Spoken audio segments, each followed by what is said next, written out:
Hello, hello les amis, bienvenue dans cette nouvelle interview. Alors aujourd'hui, j'ai la chance d'être en présentiel. Donc ça fait des années que j'ai plus fait de présentiel pour mes interviews. Donc je suis super contente de te retrouver. Je vais bientôt vous présenter l'intervenante ici présente. Je m'appelle France Drillon, j'accompagne les porteurs de projets de cœur, c'est-à-dire les personnes qui sentent, qui sont appelées par autre chose dans leur vie de tous les jours. On entend le chat. Et qui sentent qu'ils sont appelés vers un projet de cœur, vers quelque chose qui les anime vraiment. Et je vous accompagne du coup dans cette transition. Et du coup, ça m'a donné envie de pouvoir interviewer des personnes qui ont fait ce pas de changer de vie, de changer de cap, alors que tout les destinés à un certain type de carrière. Et du coup, c'est pour ça qu'aujourd'hui, j'ai la chance de t'interviewer. Tu es Sophia Sicco, oui. Tu es humoriste, auteur, artiste, oui. Mais pas que, parce que tu as eu vraiment plein de vies, toi. Oui, j'ai eu un parcours professionnel assez atypique. J'ai été, tout au début, j'étais coiffeuse. Donc j'ai eu mon salon de coiffure très jeune et j'ai su rester 3-4 ans en tant qu'indépendante. Et puis après, je me suis sentie un peu serrée dans le salon de coiffure, à me dire que je me suis installée un peu trop jeune et puis que j'allais mourir dans une cage dorée et que les gens venaient à moi, fatalement, et que c'était un peu compliqué pour mon jeune âge. Donc, je me suis dit, il faut absolument que je retrouve autre chose. J'allais devenir maman en plus, donc tout a fait un revirement en me disant, est-ce que je vais être une coiffeuse avec un parc à bébé dans le salon de coiffure qui bouffe les cheveux, ou que la cliente dit, je vais le calmer. Je me dis, ou bien qu'ils partent avec la nounou, ou ma maman, à ce moment-là, elle pouvait encore s'en occuper. Et j'ai eu peur de ça, et je me suis dit, non, j'ai pas envie, j'ai envie d'avoir une année sabbatique, élever mon enfant. J'avais 23 ans, donc j'étais jeune maman. Et alors, je me suis prise une année sabbatique, comme ça, gentiment, accoucher et m'occuper de mon fils. C'était déjà très courageux de ta part parce que ça se fait déjà pas souvent de se dire je m'arrête parce que j'ai pas envie d'une vie comme conventionnelle.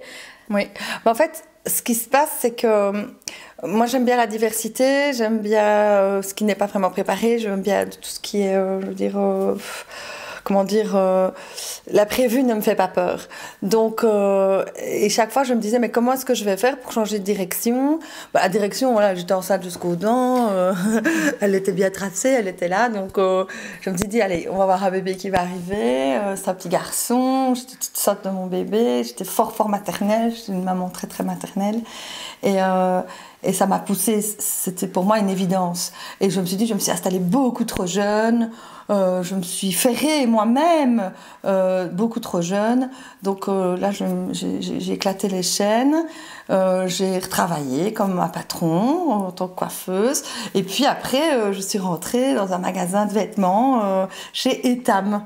À Verviers, et là on était une équipe de filles, moi j'aimais bien travailler en équipe, etc. Donc, et puis j'ai fait plein de bonnes connaissances, les filles sont toujours restées des copines, il y en a qui ont même pris la même direction que moi après, donc je suis restée 3 ans chez Etam, mais parallèlement j'ai passé les examens pour rentrer à la police. À la police. Voilà, oui, parce que comme j'aime bien aider les filles, que je suis un peu kamikaze, je me suis dit, tiens, c'est un métier qui m'appelait parce que c'était des premières femmes à la police, même s'il y en avait déjà pas mal, déjà dans les années 80. Moi, donc, je rentre en 99 et, en tant que policière. Et là, je suis une maman solo à ce moment-là. Donc voilà, première séparation. Je fais cette formation à Liège. Et je rentre à la police tout en m'occupant de mon enfant. Le papa s'occupe très bien de mon enfant aussi, enfin de notre enfant. Et je fais ma année de formation et je rentre à la police. Voilà. Et puis c'est pas tout. Et après, parallèlement, donc j'ai eu 20 ans de carrière à la police, et parallèlement, j'ai été faire du théâtre, comme d'autres feraient du macramé, du scrapbooking, ou peu importe, le mercredi soir, comme un peu les dîners de cons, comme ça. Et j'étais faire de l'impro, et là, je me suis bien plu, je me suis trouvée... on m'a trouvé sans prétention aucune un peu de talent, et là j'ai écrit une première pièce, donc avec mon prof de l'époque, on a écrit « Tu m'as promis ». et qui a bien tourné, on s'est bien amusé. Et puis comme lui il était déjà artiste, il s'est un peu désolidarisé, il a continué sa carrière en solo. Et c'est là que j'ai écrit mon premier spectacle, Libéré, délivré, divorcé, parallèlement en étant à la police. Donc il y avait le rôle de maman, il y avait le rôle de policière, le rôle d'artiste et une nouvelle famille, et puis 2 nouvelles petites filles qui arrivent dans ma vie. Et là, nous avons 12 ans de bonheur, de haut et de bas, parce que voilà, il y avait beaucoup de casquettes à jumeler, à jongler, la maman. Et là, tu avais déjà ton spectacle? Et là, on est en 2013 et je commence à faire des scènes de concours, scènes ouvertes comme Rochefort, Bière, j'étais à Cavaillon, j'ai fait des rencontres et je ne joue que 10-15 minutes chaque fois mon petit spectacle et je passe et je fais des concours et je gagne 13 prix sur 13 festivals Waouh, félicitations. En 2013 en pleine séparation. Donc c'était un peu compliqué parce que je parlais de libérer, délivrer, divorcer, chose que j'avais déjà écrite à l'avance. Et du coup, je revivais ce que je vivais sur scène. Donc c'était un peu compliqué. Je pleurais dans les coulisses et puis je montais sur scène, puis bam bam bam. Et puis je revenais avec mes trophées. Et j'avais mes sœurs, parce que donc on est 4 filles et 2 garçons. Et j'avais mes sœurs qui me téléphonaient, me disaient alors ma chérie, ça va, tu vas bien? Et moi sur le chemin du retour, je vais t'as gagné, oui, c'est génial, ma famille, moi. Donc ma vie a toujours été comment dire, guidée par des émotions de tristesse et d'euphorie. Donc c'était hyper compliqué de pouvoir gérer ces émotions-là entre le moment de la scène où tu parles de ta vie, où tu vis le moment exactement où tu n'as plus que 45 kilos, parce que c'est le phénomène de je maigris parce que je me sépare. Très beau phénomène, ça, j'aime beaucoup ce phénomène. Pour la plupart des femmes. Oui, d'ailleurs moi j'ai toujours été canon parce que j'ai toujours souffert avec les hommes, donc du coup j'ai toujours tenu la forme, tu vois.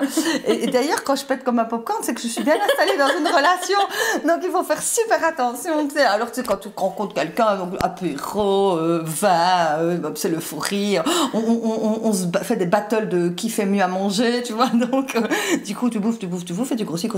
Donc dès que je grossis, sachez que je suis en couple. Donc voilà, pour le moment tout va bien. Et du coup, entre 2013 et maintenant, donc on est en 2021, qu'est-ce qui se passe? Parce que là, maintenant, tu n'es plus du tout dans la police. Non, alors, donc ça fait 2 ans que je suis à la police, parce que voilà, j'ai fait 20 ans de service et je suis vraiment tombée malade, en fait, parce que je suis une empathe extrême. On m'a diagnostiqué HP émotionnel, ce qui ne veut pas faire de moi quelqu'un de super intelligent, il faut arrêter avec les HP à la con, là. Mais de quelqu'un hypersensible, et toutes les émotions, positives ou négatives, sont décuplées. Donc, ce qui veut dire que à la police, il n'y a pas que des bons moments, que du contraire. Il y a des moments très tristes sur les interventions. Il faut gérer aussi la hiérarchie, il faut gérer un peu la politique, il faut gérer un peu tous les gens autour qui se demandent mais qu'est-ce qu'on va faire de Sophia Sicot, qui est policière jour, nuit, soirée et qui monte sur scène. Et tout ça, toutes ces pressions que je n'ai pas gérées m'ont vraiment rendu malade. Donc j'aime pas dire burn-out parce que voilà, c'est le moment où ton corps lâche, en fait. Voilà, c'est un blackout complet où tu te dis ça suffit, je peux plus, j'ai géré toutes ces casquettes-là et encore bien évidemment un remariage, parce que moi j'aime bien te faire plaisir aux gens, donc ceux qui ne se marient pas et qui tombent amoureux de moi, je leur fais plaisir, tu vois, c'est pas grave. En plus je suis très vite organisée un mariage, je suis devenue une pro là-dedans en un mois de temps. Donc quand j'aurai besoin, je te fais appel à toi. J'ai une amie ici qui se remarie ici au mois de juin, je suis devenue sa wedding planneuse, quoi, tu vois ce que je veux dire. C'est tellement simple, aucune pression. Donc du coup, là je revis une histoire d'amour et puis qui devient une histoire de désamour, parce que moi j'ai mes problèmes aussi professionnels, et puis voilà, puis j'ai un homme qui ne comprend pas beaucoup, et donc t'es pas soutenue dans ta descente il y a du mal, oui, il y a du mal, voilà, tout le monde ne peut pas accepter que sa chérie ou son chéri descende. Il y en a qui accompagnent très bien, il y en a qui accompagnent moins bien, il y en a qui font leur possible, hein, c'est ce qu'ils diront derrière le mauvais accompagnement. Ils diront j'ai fait mon possible ou j'ai fait des choses, mais voilà. Malheureusement, voilà, c'est encore un échec sentimental. Donc toute ma vie est ponctuée de sentiments mélangés, positifs, négatifs. Et là, j'ai une petite descente aux enfers, en effet. Et je sais que je dois faire le deuil de cette profession que j'aimais beaucoup. J'ai envie de dire des fois que j'aime, parce que j'ai encore beaucoup de références par rapport aux 20 ans, ça ne s'oublie pas. Donc on me téléphone encore pour des conseils, on me téléphone encore pour des procédures. Ça, j'essaie de me désolidariser parce que je n'ai plus la force de me donner à ce genre de conseils. Et parallèlement, j'ai encore cette euphorie des spectacles dont j'ai besoin pour m'en sortir, parce que voilà, c'est bien prouvé que quand on a un passage difficile, que ce soit un burn-out, un blackout, un arrêt ou que le corps ne... quand on fait de l'art, quand on fait de la peinture, quand on fait de la lecture, il faut s'adonner encore plus à sa passion pour pouvoir s'en sortir. Et c'est vrai que je dois dire que sur toutes ces 20 années que j'ai eues, d'un peu malheureux ou d'un peu triste par moments, les spectacles a été vraiment une thérapie pour moi, parce que c'est vrai que je pouvais dire tout haut et exprimer mon mal-être, comme quelqu'un le fera sur une toile, sur une peinture, ou dans l'écriture, ou dans le sport, dans une passion. Dans vraiment. Une manière en tout cas de pouvoir extérioriser ce qu'on vit à l'intérieur. Tout à fait. Et parfois ça fait mal au début, parce que bon, moi, je verbalise tout ce qui ne va pas. Et je dis toujours, plus j'étais malheureuse, plus le public était heureux, en fait. Parce que voilà, j'arrivais à caricaturer ma vie, caricaturer les hommes qui sont passés dans ma vie, et toutes ces personnes qui m'ont entourée, donc, et qui ont fait de ma vie un vrai sketch. Tu en as fait un sketch. J'en ai fait un sketch. Parce que sur le fond, ce sont des passages que beaucoup de gens vivent, qui ne sont pas du tout simples. Non. Et toi, tu as réussi au travers... c'est pour ça que tu dis je suis une artiste, parce que c'est au travers de l'art que tu as réussi à extérioriser tout ce que tu vivais pour, en plus, amener de la joie chez les gens. Oui. Parce que c'est au travers de... Enfin, moi, en tout cas, dans ma vision des choses, la joie, c'est un petit peu comme une boussole. Et tu aides les gens aussi à se connecter à leur joie. Mais parce que ça va au-delà, quand on sort de ce spectacle Libéré, délivré, divorcé ou Flic ou femme, où je parle vraiment de mon parcours professionnel de Flic ou femme, avec toutes les anecdotes de la police, etc. Donc ça reste encore très gai. Après spectacle, il y a beaucoup de femmes ou beaucoup d'hommes qui viennent me trouver, qui me disent « Ah, mais moi aussi j'ai été séparée. Ah, mais moi j'ai l'impression que vous avez raconté ma vie. Ah, mais moi aussi j'ai eu des problèmes une fois à la police, etc. » Ou j'ai rencontré des gens formidables. Et on discute encore après. Et il y a encore, je veux dire, ça continue. Ou des femmes ou des hommes qui viennent me trouver sur Facebook et qui me partagent leurs problèmes. Et je veux dire, c'est vraiment, oui... Enfin, moi je parle du quotidien, donc voilà, ça parle à tout le monde et ça fait du bien pour moi, mais je sens que ça fait du bien aux autres aussi. Donc, et c'est vrai que le bonheur et la joie, distribuer ça, c'est gratifiant, fatalement. Ça te fait grandir. Voilà. Et quand tu as commencé à écrire tes premiers spectacles, est-ce qu'avant ça, tu avais l'impression que tu avais une âme d'artiste, que tu étais créative ou quoi que ce soit ? Non. Mais pas du tout. Même si j'ai fait un peu de coiffure et que j'ai essayé de faire des chignons un petit peu abracadabrants, ça faisait pas de moi quelqu'un d'une super grosse belle coiffeuse, mais ouais, voilà, j'étais pas non plus, voilà. Mais verbalement, j'ai toujours eu beaucoup d'aisance. Je savais que je faisais toujours rire un groupe d'amis. Alors, il y a toujours comme ça une personne qui anime un groupe ou un repas, etc. Et à la police, même si on avait des moments difficiles, on arrivait, nous, à désacraliser le moment compliqué. Bon, on avait parfois un peu d'humour noir, on avait des personnages aussi. Vous savez, la police, c'est aussi, c'est un grand jeu d'impro, jeu entre guillemets. Ce qui veut dire qu'on vous envoie sur une situation, une action. Là, sur place, on ne sait pas ce qu'on va retrouver parce qu'on vous envoie sur un chat dans un arbre, on retrouve un tigre, donc on ne sait pas trop bien la surprise. Sur place, vous avez des personnages, donc l'action, le lieu, les personnages, et vous devez improviser. Improviser pour qu'en urgence, on calme le jeu, on puisse détecter l'infraction, la rédiger, puis isoler, je veux dire, et ramener au commissariat et faire le travail qu'il faut pour stabiliser dans l'urgence une situation compliquée. Et l'impro, c'est ça, en fait. Oui, donc en fait, quand tu as commencé l'impro, c'est comme si tu prenais de la conscience que toute ta vie professionnel, en tout cas dans la police, avait déjà été de l'impro, sauf que là, c'était en conscience que tu commençais à faire de l'impro. Exactement. Maintenant, oui, soyons prudents, c'est pas un jeu. Oui, on est bien d'accord. Mais quand vous vous retrouvez devant une personne qui vous donne une réplique, voilà, il m'est arrivé ça et ça, et que vous devez aussi improviser d'une manière pour la calmer, ou d'une manière pour détendre, pour désamorcer, etc., une situation...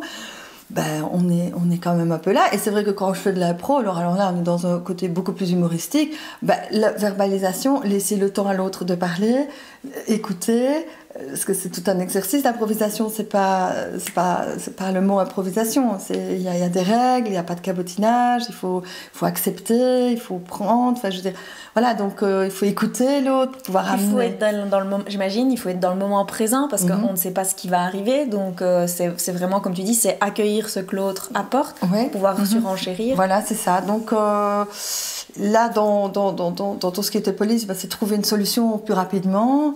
Et puis tout ce qui était impro, plus de joie et de bonheur. Là, c'était faire rire, amuser ou même parfois donner de l'émotion. Et quand tu me dis... Tu as dit j'avais facile de parler en public, t'étais déjà celle qui animait un petit peu, j'imagine, avant. Et puis passer à je pose par écrit. Oui. Alors ça, c'est un exercice beaucoup plus compliqué. Et là, je l'ai fait avec Marc Andréini, qui a coécrit le spectacle Libéré, délivré, divorcé et Flic ou femme, où nous, j'aime bien, moi, si je devais travailler j'aurais bien travaillé dans un groupe de pub, par exemple, où on est plusieurs à échanger, puis on sort des choses pas très drôles ou pas très convaincantes, et puis au final, la construction de toutes les réflexions de tout le monde te fait quelque chose de sympa. Et j'avais besoin de cet échange-là, et j'avais dit à Marc, voilà, moi j'ai le fond, mais j'ai pas la manière, je ne sais pas comment est-ce que je dois écrire, par quoi je commence, est-ce que je dois mettre de l'émotion, pas d'émotion, est-ce que je dois être drôle tout le temps, est-ce que je dois raconter une histoire, est-ce que je dois faire du stand-up. Donc je savais pas trop bien dans laquelle spécialité j'allais me diriger en fonction de moi. Donc là, il m'a beaucoup aidé, et c'est vrai qu'on écrit sur base d'impro. Voilà, je vais lancer un sujet et bam, bam, bam, bam, bam, ben, on sort les punchlines, on sort le déroulé et hop, le sketch se fait. Et puis alors, on note en vitesse. Et ça s'est passé chaque fois dans des cuisines. On a beaucoup écrit dans des cuisines. On se sent bien à l'aise. Oui, souvent dans les cuisines, ça marche super bien. Avec un petit verre de vin, c'est encore plus simple. Parfois, oui. Parfois la bouteille. Voilà, c'est ça. C'est intéressant ce que tu viens de dire aussi par rapport au fait que ce n'est pas le stand-up c'est pas toi qui t'adaptes au stand-up ou quoi que ce soit, c'est plutôt c'est toi dans qui tu es et tu vas aller voir où tu es la meilleure. Il faut trouver ses compétences en fait, il faut voir ce qui nous correspond le plus. Moi je regarde tout ce que mes amis et collègues font comme humour, j'aime bien, je m'ouvre à tout, mais je sais qu'il y a des choses que je ne saurais pas faire parce que voilà, c'est pas moi. Donc il faut vraiment, alors il faut pas copier, il faut vraiment chercher en soi ce qu'on peut apporter et comment on peut créer, le don qu'on a, si on en a, ou même le fût que tout petit peu, parfois il peut se développer, on se rend même pas compte. Oui, parce que toi, il y a encore 15 ou 20, enfin quand tu es rentrée à la police, tu n'imaginais jamais, j'imagine qu'un jour tu allais être humoriste. Mais jamais. Donc ce qu'on peut percevoir chez un don pour toi maintenant, qui est l'humour sur scène, il y a 20 ans, tu n'aurais jamais imaginé ça. Donc, votre don, il peut être là, mais il peut vraiment être très, très muet. Tout à fait, parce que c'est une chose, par exemple, je vais aussi dans les écoles pour parler de mon parcours professionnel au Réto, au 5e, 6e, et je finis toujours par leur dire, ne baissez pas les bras, moi je n'étais pas une brillante élève, mais très vite, essayez de trouver cette toute petite chose qui vous anime et que vous aimez bien. Vous êtes bien en maths, vous êtes bien en français, parce que c'est comme ça que je peux leur parler, ou bien vous avez des dons de dessin. Dépêchez-vous de développer ces petites étincelles qui sont là pour en faire une belle grande étoile et avoir bon de travailler dans ce qu'on aime faire et qu'on maîtrise, et pour s'épanouir en fait. Voilà. Puis s'autoriser aussi, pour tous les jeunes qui pourraient regarder aussi cette vidéo, mais même en cours de route, c'est s'autoriser à se tromper et à changer. Totalement. Par contre, moi, par rapport à mes filles, moi, ça m'emmerde qu'on dise ça en tant que mère, parce que j'aimerais bien que les études, même si c'est compliqué de trouver ce qu'on veut faire, c'est sûr qu'elles vont changer de route peut-être en direction, mais mes enfants, les trois, savent qu'ils peuvent faire plusieurs choses à la fois. Voilà. Parce que moi, finalement, je ne suis jamais passée d'un à l'autre. J'ai toujours cumulé 2 choses à la fois. C'est pendant pas un moment. Ou c'est le et qui vient alors. Et puis quand une chose s'accentue un peu plus et que la passion vient beaucoup plus d'un côté qui te tire, qui t'anime un peu plus, tu te dis ah oui, peut-être que là. Mais je n'ai jamais chassé la proie pour l'ombre, ça non. J'ai toujours été quand même prudente en me disant ok, je m'arrête là, mais j'ai un objectif. Voilà, j'ai un objectif. Les objectifs avec les années sont plus dans le bien-être qu'on calcule financièrement, oui, mais on peut se dire attends, financier c'est bien, mais à un moment donné je ne peux pas non plus me mettre à rien parce qu'il va me manquer X centaines d'euros.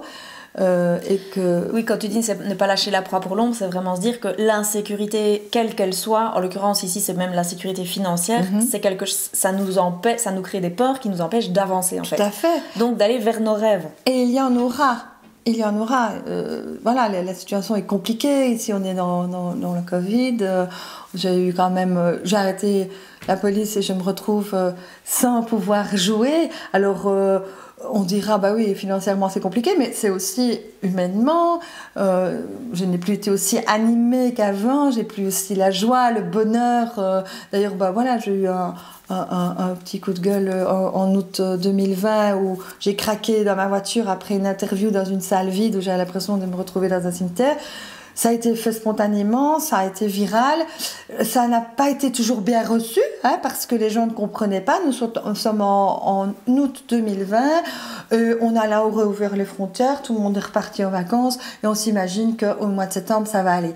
Et j'ai eu des personnes qui m'ont jugée. Avec tous les réseaux sociaux, c'est jamais compliqué. Moi, je suis très, très sensible. Donc, ça a été une fois et je ne mets plus d'autre chose parce que ça a été difficile. J'ai eu des méchantes réflexions du style ouais, maintenant, elle gagne moins d'argent, donc ouais, elle comprend son mal-être. Ouais, mais elle n'a pas eu de cancer, c'est pour ça qu'elle pleure. Ouais, elle n'a pas eu perdu des gens qu'elle aimait. Enfin, je veux dire, il y a eu des réflexions très, très hard. Mais j'ai envie de dire aujourd'hui... Surtout que ce n'était pas du tout le sujet de ta vidéo. Mais non, pas du tout. Et j'ai envie de dire que nous, on était en bout de course, les artistes, et on l'est toujours. Regardez, aujourd'hui, il y a une discothèque qui ferme, etc. Et c'est assez hypocrite, les mesures, parce qu'on ne va pas s'éterniser là-dessus, parce que pour moi, je dis que ce sont des conversations inter-minables. Mais chacun a son point de vue, je le respecte. Mais j'ai envie de dire qu'avec le recul... Août 2021 est arrivé, on était au même point, si pas pire. Donc, je me prends le laurier que j'étais un petit peu visionnaire quand même sur ce qui allait arriver. Parce que j'ai vécu aussi dans un microcosme de régence, avec des politiques, avec de la hiérarchie, où nous, en tant que policiers de base, on a été amenés à suivre des ordres, à avoir des restrictions, à avoir un certain maintien, à donner une bonne image de nous. Tout ce que le gouvernement nous demande aujourd'hui, c'est... Et du coup, toi, quand t'es sur scène, t'es carrément libérée. Hein. Alors là, oui, je suis libérée. Là, je suis dans mon élément...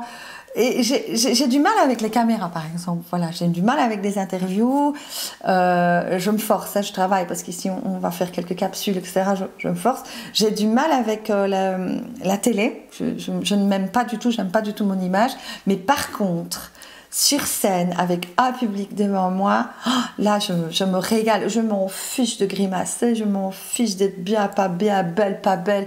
Je me donne à 100%. Et quand tu sors de là, je dis toujours, c'est comme un jogger qui a fait un jogging. Tu sais, t'as ton taux d'adrénaline qui est monté, t'as toutes tes endorphines qui sont venues. Tu sors de là, t'es complètement vidé, mais t'as un bonheur et une plénitude. Quand ça se passe bien, parce que, attention, il y a des jours où on est ça aussi, comme un jogger, on fait un peu plus de minutes, on est un peu plus essoufflé et on n'a pas donné trop de sa personne. Donc ça arrive aussi. Oui. Il faut pouvoir accepter aussi l'échec, il faut pouvoir accepter aussi les baisses de régime, il faut accepter que le choix qu'on a décidé de faire et le revirement de situation n'est pas toujours concluant dès le départ. Et que aussi... Moi, j'ai toujours... je suis dans un ballon dirigeable, tu vois. Et j'ai envie d'aller dans une direction, mais parfois, il y a des vents contraires. Voilà. Ça m'emmène à gauche, ça m'emmène à droite. Et puis alors, il y a des petits sacs de délestement, tu vois. Qui te permettent de monter. Oui. Alors, quand je veux prendre un peu de hauteur, je regarde les sacs. Bon, il y a les enfants, la maison, les factures, ça, tu peux pas. Ça, ils doivent se délester d'eux-mêmes. Ça, tu peux pas. Tu dois garder. Tu dis, c'est des petits boulets, mais c'est pas grave, c'est normal, c'est mes enfants. Je peux pas lâcher des sacs. Par contre, là, il y a des autres sacs qui te permettent de dire, attends, ça, je peux laisser tomber. Ça, je peux laisser tomber. Ça ne m'amène pas grand-chose. Voilà, cette pseudo-amitié ne m'amène pas. Cette relation, c'est pas ça. Et je peux me délester de certaines choses et reprendre un peu d'auteur.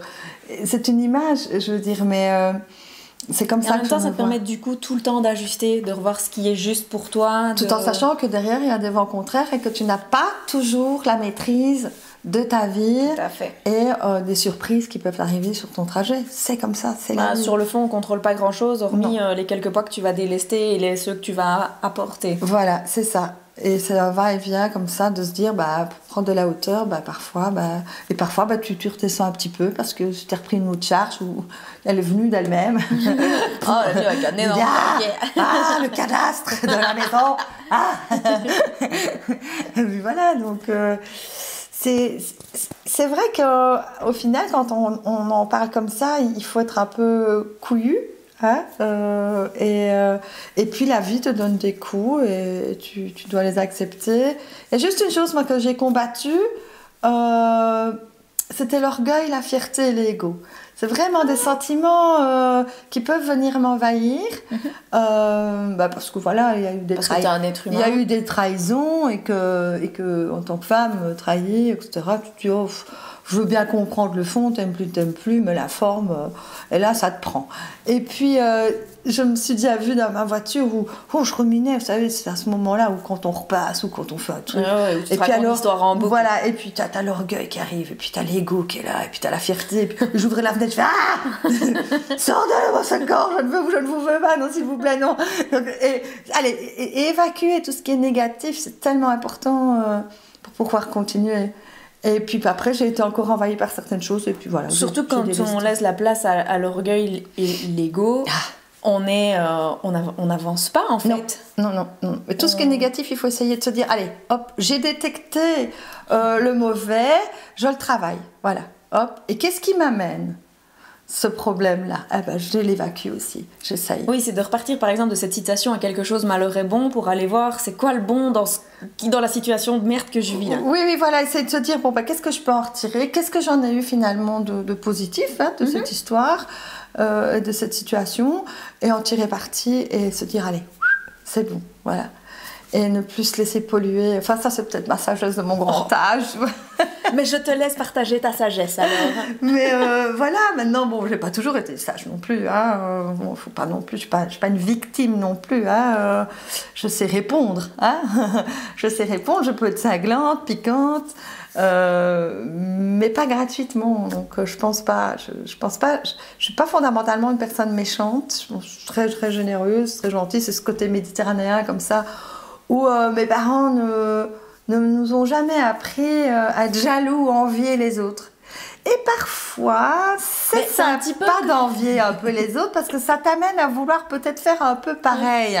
Oui. Donc, en fait, c'est comme on disait tout à l'heure avec les métiers où tu n'as pas fait le ou, tu as fait le et. On a le droit de et être généreux et être joyeux. Et on a le droit aussi d'être jaloux, envieux, d'être par moments dans l'ego. Tant qu'on mette de la conscience sur ce qu'on vit et qu'on en fasse quelque chose de positif. Voilà, et ne pas faire du mal aux autres pour arriver à quelque chose. Ça, je trouve ça mais inutile d'écraser le voisin et tout ça. Ça sert à rien. En plus, on part à 40 ans et plus, on parle de karma, alors que ça n'a rien à voir. C'est pas du tout le même truc. Parce que si jamais tu fais du mal, ça va te revenir. Donc, il faut faire super attention. Et moi, je suis un peu superstitieuse. Donc, voilà, je me dis... mais quand on parle... les apanages, les dictons, la roue tourne... ne fais pas du mal, ça va te revenir. Si ça existe, c'est que ça peut être arrivé, tu vois, donc je suis très prudente. Moi, je pars de l'idée que je ne sais pas, donc je préfère rester sur mes gardes. C'est ça. Si tu avais un conseil à donner à une personne qui voudrait vraiment se lancer, mais qui crève de peur, qui est attirée par je vais parler plutôt pour la scène, parce que c'est vraiment ton domaine, qui est attirée par la scène, mais... Voilà, qui ne sait pas par quoi commencer, tu lui conseillerais quoi? Eh bien, moi, je conseille à mes enfants. Dans le sens où comme on l'a dit tout à l'heure, on ne lâche pas la proie pour l'ombre. C'est vrai que c'est compliqué. Il ne faut pas être impatient. Parce que, et il faut bien s'établir d'un côté, avoir quand même quelque chose, et pas des illusions, des envies ne suffit pas. Il faut du concret quand même un petit peu. Il faut avoir un socle, une fondation bien stable. Plan, de se dire, moi, j'ai besoin de stabilité dans ce domaine où je vais me diriger, j'ai besoin de concret, j'ai besoin d'assurance, de garantie, avant de passer d'une passion à l'autre, parce que moi la police c'était quand même une passion aussi, j'aimais beaucoup le travail que je faisais.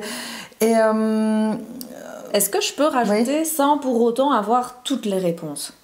On est complètement d'accord, parce qu'on va quand même dans un inconnu, puisque on se dirige vers quelque chose.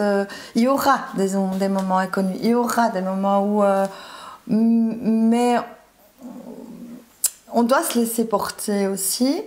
Ce serait tellement bien quand on est à deux aussi de pouvoir avoir un moteur derrière et des personnes, ou même la famille, même un ami qui croit en vous et qui vous résonne bien.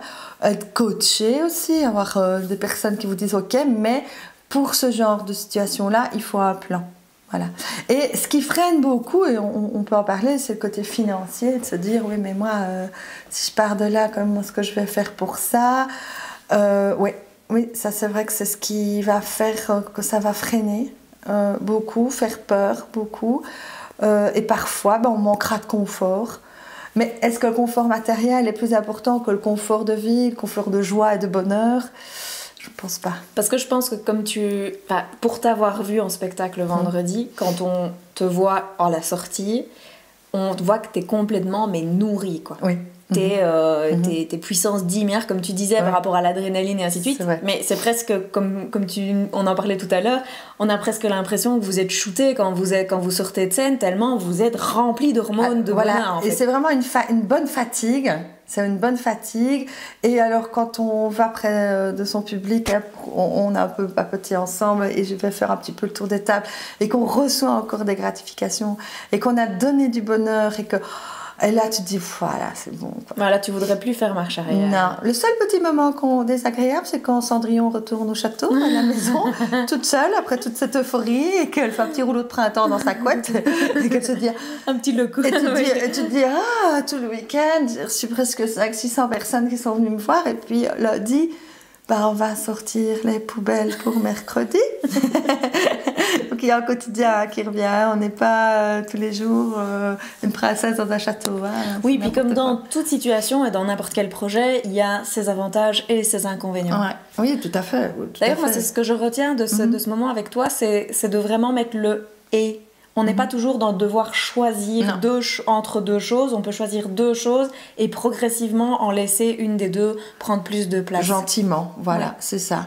Vous savez, moi au départ, c'était le mercredi, j'allais à l'impro, j'allais me nourrir de nouvelles personnes, de nouvelles connaissances, de jeux, et je repartais pour ma semaine de travail, voilà, sympathique. Après, ça a pris plus de place. Mais ça s'est fait tout doucement. Ça ne s'est pas fait du jour au lendemain. S'imaginer que ça a duré 10 ans. Et pour toi, c'est vraiment le moment où tu as eu ton souci de santé, où ça a été l'élément déclencheur de l'arrêt, en tout cas, de la police pour toi? Oui, parce que je pense que j'ai été trop loin dans mes capacités. De se dire, je donne toujours beaucoup là, je donne beaucoup là. Et puis voilà, dépression aussi, parce que on n'est pas tout seul dans ces deux métiers-là. Moi, j'ai l'impression de la famille, du mari, des enfants, de mon quotidien. Mais de l'autre côté, j'avais l'impression du travail, de ce qu'on attendait de moi, de mes performances. Donc, et à un moment donné, je ne savais même pas, quand j'ai eu ce blackout, quand j'ai eu ce moment où je dormais 15 heures par jour, où je ne voyais qu'une chose, c'était de rester dans une chambre noire, ne plus penser, et prendre un petit cachet pour dormir, parce que je voulais même plus rêver, en fait. Je voulais plus, je voulais juste m'occuper des enfants. Je faisais juste un repas. J'avais fait même un déni de buanderie où je me suis fait aider. J'ai demandé à quelqu'un de venir repasser tellement c'était compliqué. Mais pour ça, il faut être hyper accompagné et avoir une personne à côté de toi qui comprend et qui t'accompagne dans ça. Et c'est vrai que moi, j'étais pas non plus dans mon état normal. J'étais beaucoup plus agressive puisque je dis toujours que c'était une maladie, mais c'était aussi le deuil d'une profession que j'aimais tellement fort que le deuil est compliqué et encore, il est là encore parfois. Parce que je n'ai pas eu que des mauvais moments, j'ai eu des moments exceptionnels. J'ai eu des rapports avec des victimes, des rapports avec des suspects exceptionnels. J'ai des gens qui m'ont écrit quand ils ont su que je n'étais plus à la police, et qui m'ont réchauffé le cœur en me disant « mais vous m'avez apporté ça ». Même des personnes que j'ai arrêtées, donc c'était fou parce que je les avais rencontrées soit pendant des transferts. Ça t'est déjà arrivé d'avoir des personnes que tu as rencontrées, je veux dire à la police, ouais. pas dans le cadre de pas dans le cadre de tes collègues, qui viennent te voir après à des spectacles et alors je les rencontrais sur le terrain de travail. Et puis, même si c'était un moment un peu chaud, etc., puis que ça se commençait à s'apaiser, et que moi j'étais un peu plus cool dans ma façon aussi d'aborder les choses, et qu'on discutait, qu'on échangeait, et qu'après, eux-mêmes se disaient « mais attends un peu, moi, je l'ai rencontré, moi, cette dame-là, travaille à la police, elle est venue m'aider pour ça ou ça, ou bien elle m'a arrêté, ah bah oui, elle m'a mis un PV la dernière fois. Et on m'envoyait, vous êtes madame Anna, oh je vous adore. Ça a toujours été hyper positif. Ah oui, il me semblait bien que vous étiez une policière un peu atypique ou quoi. Je n'ai eu que des éloges, et je ne veux retenir que ça. Que ce que j'ai amené aux gens qui étaient face à moi dans une bonne ou une mauvaise posture. Voilà. Si tu devais, et ce sera ma dernière question, si tu devais conseiller un film ou un livre, ouf, ouais, que tu pourrais même conseiller à tes enfants, mais pas dans le regard de maman alors, mais juste dans le regard de la personne qui a envie que tes enfants s'épanouissent dans leur vie professionnelle. Ouais. Qu'est-ce que tu leur dirais? Un film? Oui, un film ou un livre? Un livre de 50 nuances de Grey, pour le lâcher prise. Tu vois ce que je veux dire? Il faut pouvoir s'imaginer que les gens peuvent changer, parce que Christian, il a changé. Finalement, il s'était torturé toute sa vie. C'est un beau livre, c'est très profond, tu vois. C'est plein de développement personnel. Oui, cette jeune fille qui est si naïve, comme ça, qui devient à quelqu'un, tu vois, de très apposé, parce qu'elle ressent une petite fessée. C'est très sympa comme bouquin. Alors, ce qu'il faut, c'est si vous choisissez du coup la trilogie des 50 nuances de Grey, allez voir son spectacle après pour pouvoir interpréter la trilogie. J'en parle, vas-y, complètement. Écoute, moi, j'ai été lecture, beaucoup. Je me suis mise un peu en rébellion. En rébellion débile, là, je suis d'accord. Parce que j'ai eu un ex qui me disait « Ah, moi je lis. » Alors, tu sais, genre, parce qu'ils ne lisent pas. S'ils ne lisent pas, ils sont cons. S'il ne faut pas des balades dans les bois, ils sont cons. S'il ne faut pas un trekking en Corse, ils sont cons. Tu vois, s'il ne faut pas des trucs plein nature et qu'ils encerclent des arbres, ils sont pas normaux. Tu vois ce que alors que moi, tu me mets dans un centre commercial, pleine solde, tu vois, où je peux acheter plein de trucs de filles, je les compresse comme ça, moi. Oh non, un film. Écoute, moi, j'ai été une téléphage. C'est-à-dire? Ça veut dire que nous, la télé, elle était tout le temps allumée H24 à la maison. Tu mangeais la télé. Je mangeais la télé, je connais toutes les émissions, les génériques, etc. La télé est un peu ma culture générale. Je peux regarder de tout. Je peux caler sur TV5 sur un reportage débile ou très enrichissant. Donc, et c'est vrai que tout ce qui était télé, présentation, drôlerie, tout ce qui m'attirait énormément. Oui, c'est vrai. Je regardais tout. Et encore maintenant, je peux regarder une ou deux brides de télé-réalité pour rester un peu dans le move et savoir de quoi je parle. Ah, mais ça aussi, la télé-réalité, c'est un super, quand tu regardes Les Anges, c'est un outil de développement personnel extraordinaire. Oui, moi j'aime bien. C'est un sujet d'inspiration assez interpellant. Moi, j'ai l'impression qu'il faut que aussi je regarde de tout, parce que je parle de tout sur scène, donc j'ai besoin d'avoir mon avis sur le mariage au premier regard, mon avis sur les téléréalités, mon avis sur les influenceuses. Et c'est ta force parce que tu veux te rendre accessible à monsieur et madame tout le monde. Exactement, donc voilà, je ne vais pas me carrer sur un style de vie, en fait, j'aime pas. En fait, tu peux pas me demander de... Je vais regarder tous les films, pas possible inimaginable. J'aime beaucoup les films français. Et par contre, oui, alors on m'appelle... Oui, ben voilà, là maintenant je peux te parler d'un film. On m'appelle Amélie Poulain. Ah, Mes copines m'appellent souvent Amélie Poulain parce que j'aime bien de faire des petits plaisirs, tu vois, même en cachette ou même pas besoin de savoir que ça vient de moi. Et j'aime bien faire des petits coups de pute aussi. Juste pour venger l'un ou l'autre, ou l'un ou l'autre. Juste parce que... En fait, il vaut mieux t'avoir comme amie. Mais non, parce que ça reste toujours drôle, et ça reste toujours mince. Elle m'a eu... Oui, je parlerai d'Amélie Poulain. Ouais, j'ai beaucoup aimé ce film-là. Je me suis un peu reconnue, sans prétention aucune, parce que quand Amélie, à un moment donné, elle met ses mains, vous savez, dans tout ce qui est semoule, tout ce qui est riz, tout ce qui est... Ben moi, je le faisais dans les petits magasins qui commençaient à s'implanter, turcs et marocains, dans notre quartier de la rue de Dizon. Et j'aimais bien mettre ma main. Et quand elle a fait ça, j'ai fait « Oh !» Je dis « C'est moi !» Pourquoi elle fait ça, les photomatons et tout ça? Ah, c'est moi! Donc c'est fou, mais c'est vrai que c'est un film qui me ressemble et que j'aime bien. Et au final, c'est une petite vengeuse masquée. Et puis au final, ça fait longtemps qu'il est sorti, ça vaut toujours la peine de le revoir. Moi, j'étais enfant, quand il est sorti, donc de le revoir. Ça veut dire quoi? Moi, j'étais adulte. Elle m'énerve. Elle m'énerve. Attends, je me recoiffe du coup. J'étais enfant, moi, quand c'est sorti Amélie Poulain. Moi, j'étais en pleine conscience. Ah ben voilà, excuse-moi, mais maintenant j'y suis, donc je vais pouvoir aller regarder le film. Amélie Poulain, ouais, ça c'est moi, ça. J'aime bien. T'aimes bien. Bien, T'aimes bien. Bien, faire plaisir. Merci beaucoup, Sophia, pour ce moment. Ça m'a fait plaisir.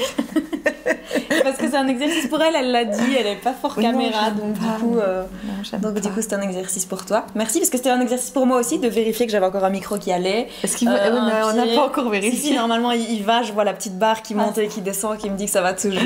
Ouais.